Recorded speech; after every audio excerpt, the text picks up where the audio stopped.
तुम्ही रामकथेचा हा जो संकल्प केलेला आहे, तर हा संकल्प कुठपर्यंत चालणार आणि हां. त्याचा शेवट काय असणार? याची थोडक्यात माहिती जर आम्हाला मिळाली तर बरं. नाही, श्रीराम कथेला कधी शेवट नसतोच. श्रीराम कथा ही गंगेसारखी अव्याहत वाहत असते. याच्यामध्ये एखादा तिनका कोणीतरी त्या पात्राबरोबर थोडा वेळ वाहतो. हं. तो संपून जातो. गंगा कधीच थांबत नाही प्रवाहाची. तशी श्रीराम कथेची असते अवस्था. श्रीराम कथा ही निरंतर अव्याहतपणे वाहत असते.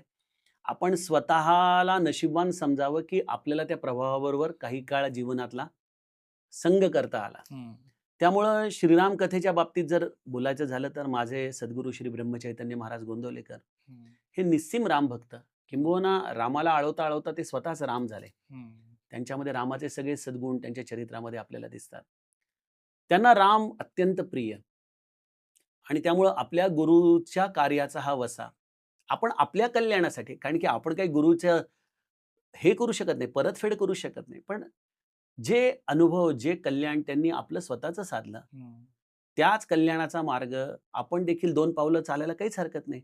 जसं आपल्याकडे एखादा मनुष्य तीर्थयात्रेला निघाला, की लोकं त्याच्याबरोबर 4 पावलं चालतात. हं. त्यांना देखील तेवढं 4 पावलं तीर्थयात्रा केल्याचं समाधान मिळतं.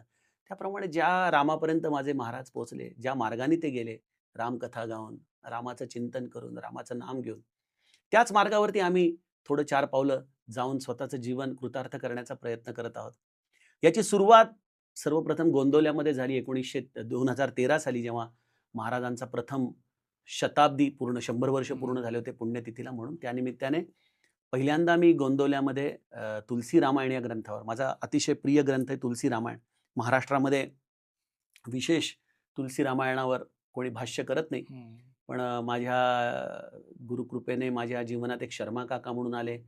ते स्वतः रामायण वाचायचे. ते नॉर्थचे होते, पण मराठी पण चांगले बोलायचे. मग त्यांच्या जवळ बसून मला सुरुवातीला रामचरितमानस कसं हं. गायचं, त्याची भाषा कशी आहे, त्याची ओळख झाली.